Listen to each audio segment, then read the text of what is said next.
Në Kolonjë është mbajtur edicioni i 8 i Kolonisë së Piktorëve, një ngjarje tashmë e kthyer në traditë që mbledh çdo vit 10 artistë nga trojet shqipfolse. Për 3 ditë me radhë mbi 45 piktorë kanë hedhur në telajo pamjet më të bukura të kësaj zone, që në këtë periudhë të vjeshtës shfaqet më magjike se kur. Është disa ta herë që vinë Kolonjë.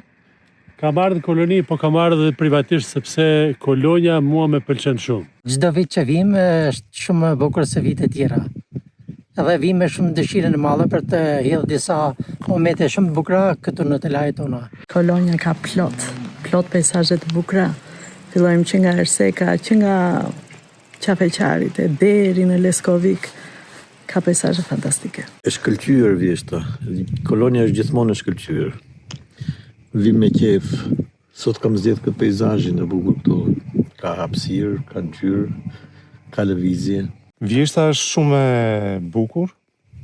Tani është në momentin më pikant të saj dhe besoj që Kolonia ka erdhur në momentin më të përshtatshëm. Kuratori i Kolonisë Fatmir Toçi thekson se ky aktivitet ka fituar një rëndësi të veçantë, jo vetëm si ngjarje kulturore, por edhe si formë promovimi për potencialet turistike të zonës. Pra jo vetëm nga Shqipëria dhe Kosova që janë gjithmonë të përhershëm, po kemi piktorë nga Maqedonia e Veriut, kemi nga Malizi, edhe duke dhënë kontributin e tyre me pasionin që kanë për artin, por duke dhe një kontribut të zakonshëm për promocionin që i bëhet kësaj krahie që e meriton. Disa prej pikturave të realizuara gjatë këtyre ditëve do t'i dhurohen fondit të Galerisë së Arteve në Kolonjë, si pjesë e një koleksioni që ruan kujtesën dhe bukurinë e kësaj krahine.